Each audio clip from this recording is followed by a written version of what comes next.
it's unfortunate. It's unfortunate that the very thing that supposedly make America the greatest, most Americans don't really believe in it. They don't believe in democracy. That's already been shown in people's surveys. They just don't believe in democracy. They don't think that it's necessary. They actually believe that the electoral college is a good thing, like has its purpose. They believe in elitism. Like I was at the conference, babe, I'm telling you, at the social studies conference with all these social studies teachers, and they were arguing that, the group that I was with, they were like, the founding fathers didn't really want there to be democracy like that. They didn't believe that people were smart enough to vote for themselves. Like they didn't want everybody voting. And I'm like, that's bullshit. Of course they wanted everybody voting. It was impractical to have direct democracy. That was impractical because it took too much time to count everybody's votes and make sure that everybody had a vote, send it out for every decision, send it back in. It was impractical at a certain point, but not in a time of mass media. They settled that dilemma of not being able to do a direct democracy by having a constitutional republic, right? So you still have representatives for the districts, you still have voting, but it's, your district representative is going to do the voting for you because it was just expedited the process. If not because they didn't believe that people were worthy, or else you would never have the founding document, all men are created equal, right? And should be ruled by the consent of the governed. This is the Declaration of Independence, and this is the true ideals of the founding fathers. But they had to make compromises on how to make this democracy a reality. And not all of them believe that all people were equal at that time period, sure. Most of them were slave owners. Thomas Jefferson, the one who wrote the most shit, had the most slaves. So, but they still, that's beside the point. I don't want to talk about, white hypocrites. I'm here talking about why America is supposedly the greatest country in the world. And the reason why we can boast on that is not because we're the most powerful with the strongest weapons. Any villain can have the strongest weapons. The world understands that. That's why no person who's ever done evil say that I'm out here to do evil. They always have to hide behind a facade of I'm doing good. I'm trying to do good for my people. They never admit that they're doing evil.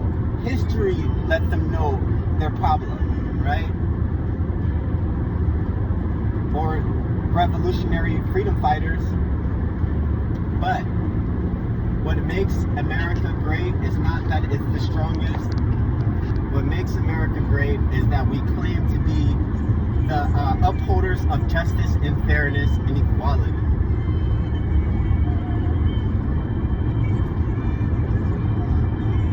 If we couldn't stand any ground to that, we can't claim to be the best.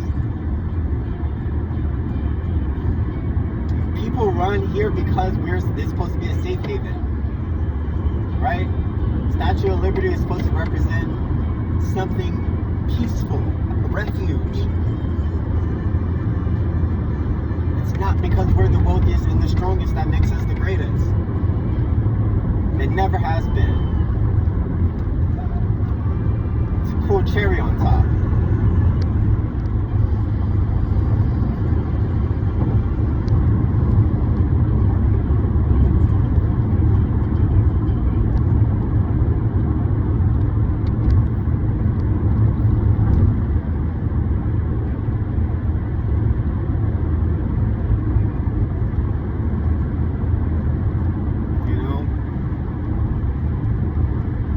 So any American that you see walking around with arrogance and thinking that they're naturally better than other people, they're the problem.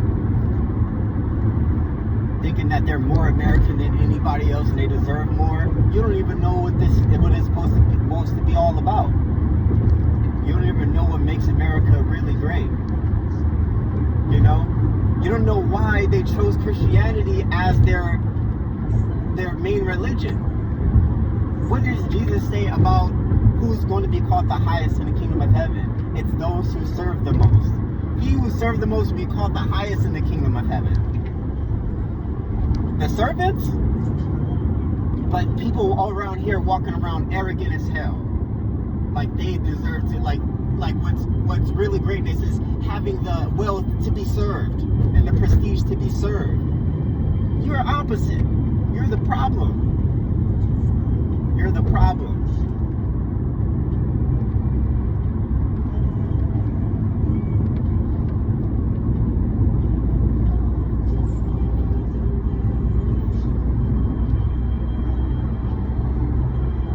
You know?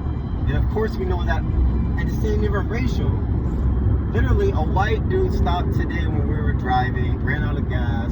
A biker stopped, pulled up behind on the side of us, asked us if he was okay, asked if he can go get gas for us, came back for the gas. We offered to pay him. He said no. I'm just glad, like, is it working? Okay, good.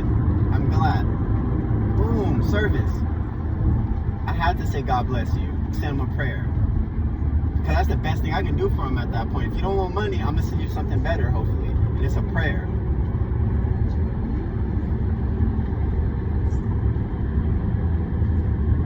Boom. Too easy to get that blessing.